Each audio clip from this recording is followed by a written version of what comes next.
Magandang araw po, welcome po sa aking channel, Nov9 TV. Patalasasan po, meron po ba kayong mga properties na napapabayaan or non-performing assets? Plan nyo ibenta, pero wala kayong oras pagbenta nito. Kung ito'y pagkakatiwala nyo po sa amin, tawag lang po kayo sa aking numero, usap po tayo, gawan ko po ng video for free. Yes, libre po. Wala po kayong babayaran. Tutulungan pa namin kayong mabenta ang inyong property. Kami na po bala sa marketing, sa boosting, pati po sa paid advertisements, even sa tripping. Hindi na po kayo mapapagod sa pag-entertain ng mga buyers. Kami na po bala sa lahat. Tawag lang po kayo. Nandito po tayo ngayon sa Tagaytay kung saan meron po tayong bagong video presentation. Isang house and lot na may lot area na 214 square meters at may floor area 260 square meters. May basement at roof deck.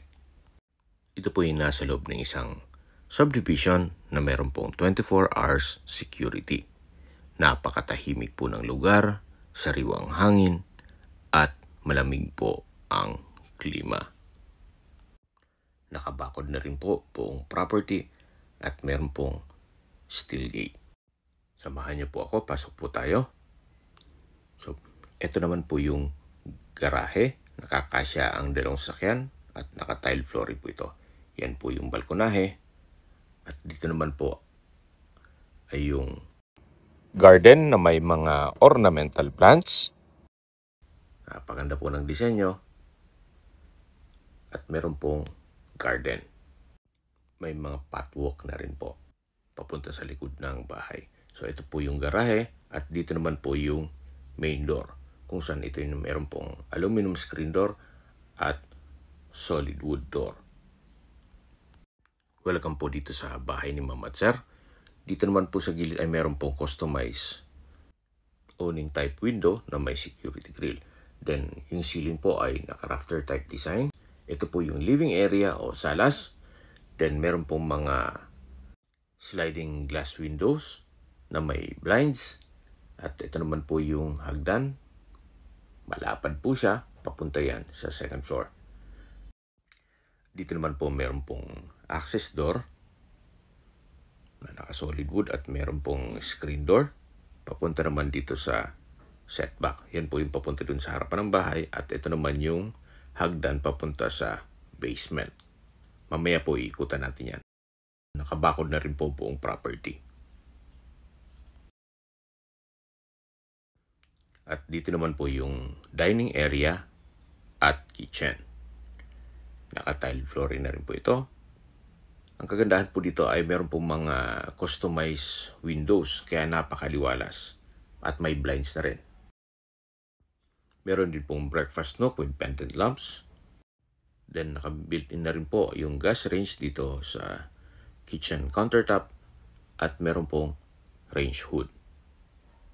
Meron din po itong mga kitchen cabinets and drawers at storage ng kitchen utensils. Ito naman pong mga built-in, siyempre kasama na po yan. Meron din po itong stainless sink with faucet. At pong cabinets ay naka-soft close hinges. Then naka-tile flooring na rin po dito. At dito naman po ay merong powder room. Maayos naman ang toilet fixtures. Naka-tile bathroom wall. At meron pong bathroom window na may blinds na rin po ito. So, ito po ulit yung kitchen. At yan yung breakfast nook, then kitchen countertop. Ito naman po yung understairs storage na ginawang pantry. So, na-maximize po ni owner yung espasyo. May mga wooden shelves at sa dulo po ay may stock room na rin. Kung meron man po kayong PWD or senior citizen sa pamilya, meron pong room para sa kanila. So, ito po yung tinutukoy ko ng first bedroom kung saan malaki naman po ang espasyo. Meron pong dalawang sliding glass window Then may access door papunta sa likod ng bahay at meron po itong sariling toilet and bath. May wardrobe na rin po. Ito pong toilet and bath ay maayos naman ang mga toilet fixtures. Naka-tile bathroom wall, may bathroom countertop, cold shower, then bathroom window with blinds. Okay, labas po tayo para check natin ibang parte ng bahay. Sa ngayon po, ginawa po nilang opisina ito at stock room na rin. Paglabas niyo po ng kwarto, dito po sa kabilang side ay yung pantry at dito naman yung formal kitchen. Then yan po yung breakfast nook at dito naman po yung dining area. At ito naman po yung papunta sa living area o salas. Then dito naman sa kabilang side yung papunta sa basement. At ito naman po yung papunta sa second floor. Ito pong hagdan ay naka-concrete staircase. Then wooden handrail. At maliit na staircase window. Then ito pong staircase wall ay pulido po ang pagkapintura. Mapapansin nyo po, malapad itong hagdan kaya komportable po kahit po magkasabay kayo ay kakasya po kayo. Check po muna natin itong unang kwarto dito sa second floor. Ito pong unang kwarto dito sa second floor ay napakalaki po ng espasyo. Maayos ang pintura ng ceiling at wall, naka-wooden design tile flooring, may mga pin lamps, at meron pong customized glass window. Yan po yung access door papunta sa terrace at meron po itong sariling toilet and bath. Ito pong toilet and bath ay naka-tile bathroom wall, may isang toilet fixtures at may bathroom window. Dito po sa access door, may mga nakaharang na gamit kaya hindi tayo makalabas dyan. Siguro upon tripping, maayos po yan. Yan po, tunghayan nyo itong unang kwarto. Meron pong from floor to ceiling na wardrobe at malaki po ang espasyo nito. So paglabas nyo po, yan po yung hallway at yan po yung access door papunta sa roof deck. Mamaya po, iikutan natin yan. So yan po yung hagdan. Then, ito naman po yung hallway papunta sa ibang kwarto. Check po muna natin itong pangalawang kwarto. So malaki din po ang espasyo nito. May center lamp, may pin lamp, then wooden design ng flooring. Kung big family po kayo, pwede na po ito sa inyo. Meron na rin pong from floor to ceiling na wardrobe na naka soft close hinges. Meron din po itong sariling toilet and bath. Ito pong toilet and bath ay maayos naman ang toilet fixtures, naka-tile bathroom wall, may sariling bathroom window at naka-blinds na rin po ito. Halos lahat pong kwarto ay meron pong maliit na balkonahe. At ito po yung access door. Meron din po itong aluminum screen door. Yan po yung kapaligiran. Napakatahimik po ng lugar. Maliwalas. At sariwa po ang hangin. Okay, balik na po tayo dito sa loob. Yan po, tunghayin nyo po itong pangalawang kwarto na malaki po ang espasyo at meron pong malaking customized glass window. Lalabas po tayo para check natin yung kabilang kwarto. Yan po yung papunta sa roof deck. At yun ang unang kwarto kanina. Then meron pong chandelier dito sa may stairway. At ito naman po yung pangatlong kwarto. Ito pong pangatlong kwarto ay ganun din po. Malaki ang espasyo. Wooden design ng tile flooring. May pin lamps. May center lamp. At from floor to ceiling din po itong wardrobe. May sariling toilet and bath na rin po ito. Maayos naman po ang mga toilet fixtures. May towel rack, water closet, bathroom sink, naka-tile bathroom wall, at may bathroom window. Yan po, tunghayan nyo po ulit itong pangatlong kwarto. na napakaliwalas po. So, labas po tayo. Yan po ulit yung hagdan at yan yung hallway. Papunta sa roof deck. Meron pong chandelier. At ito naman po yung master bedroom. Ito pong master bedroom ay napakalaki po ng espasyo. Maaliwalas, maraming customized windows with security grill. Then, naka-wooden design itong tile flooring at meron po itong sariling toilet and bath. Maayos naman po ang toilet fixtures. Naka-tile bathroom wall at meron pong bathroom window na may blinds na rin po ito. Ayan po, tunghayan nyo po ulit itong master bedroom na napakaliwalas at meron po itong from floor to ceiling na wardrobe. Ito pong access door ay meron pong aluminum screen door papunta dito sa balkonahe o terrace. Ito naman po ang view dito sa harapan ng bahay. Yan po ang mga magiging kapitbahay nyo kung sakaling ma-acquire nyo ito. At tungkol naman po sa dokumento nito, ito'y titulado, buhay po ang may-ari, kaya wala po kayong magiging problema sa documentation o sa transfer ng title. At lalabas po tayo at para ma-check natin ang roof deck. So, ito po ulit yung hagdan. Then, ito yung hallway. At ito po yung family area. Then, ito po yung access door na naka-aluminum screen door. Papunta naman po ito sa roof deck. Samahan niyo po ako. Akyat po tayo. Nandito na po tayo sa roof deck kung saan meron po itong mga metal railing at may overhead tank. Naka-tile flooring na rin po ito. Mula po dito matatanaw nyo ang inyong mga kapitbahay. Gaya po ng nasabi ko sa inyo kanina, ito pong location nitong property ay nasa loob ng isang subdivision kung saan napakatahimik po ng lugar, sariwang hangin at malamig po ang klima. Malapit din po ito sa main road kaya ito po'y accessible ng public transportation. Tungkol naman po sa distance, location at travel time, mamaya po pag-uusapin natin yan. Check po muna natin yung basement. Mula po dito sa roof deck, pababa po tayo. Ito po yung hallway dito sa second floor. Yan po yung mga kwarto. At ito po yung hagdan. Galing na tayo dito kanina. Bababa po tayo. Pagbaba po natin, itong nasa likod ka yung living area o salas. At ito naman po yung tinutukoy ko na access door papunta sa basement. Yan po yung papunta sa harapan ng bahay.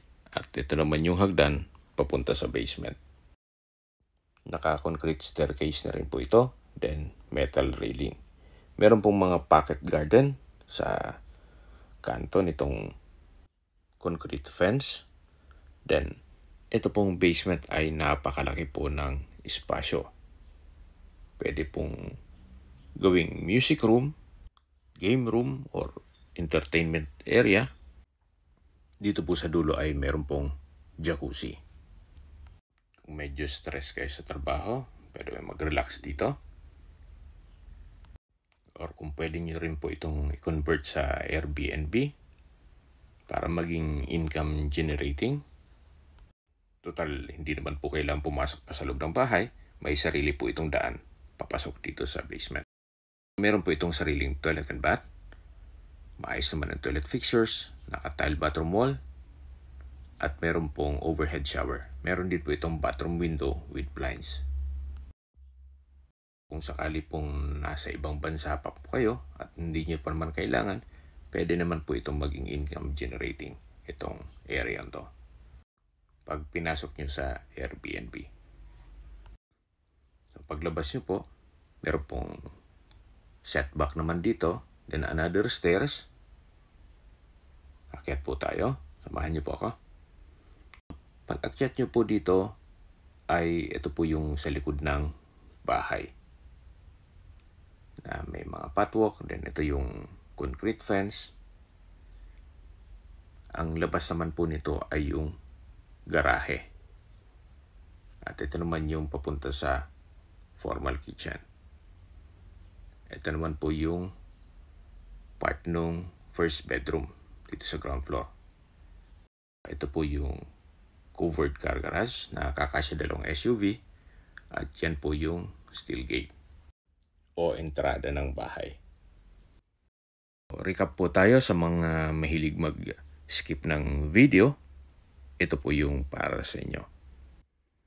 Ito pong property ay located po sa Tagaytay sa isang subdivision na meron pong 24 hours security. May lot area na 214 square meters at may floor area na 260 square meters, more or less. Ito po ay 2-year-old, well-maintained, kaya ready for occupancy. Habang pinagmamasdan niyo po itong buong property, pag-usapan na natin ang distance, location, at travel time. So, mula po sa Picnic Grove, isa sa pasyalan dito sa Tagaytay, ang distance is 3.8 kilometers at ang travel time is 10 minutes. Mula naman po sa ina ng laging Saklolo Church, ang distance is 2.5 kilometers at ang travel time is 7 minutes. At mula naman po sa Starbucks downhill, ang distance is 1.4 kilometers at ang travel time is 9 minutes. Mula naman po sa Tagaytay Rotonda, ang distance is 2.9 kilometers at ang travel time is 12 minutes.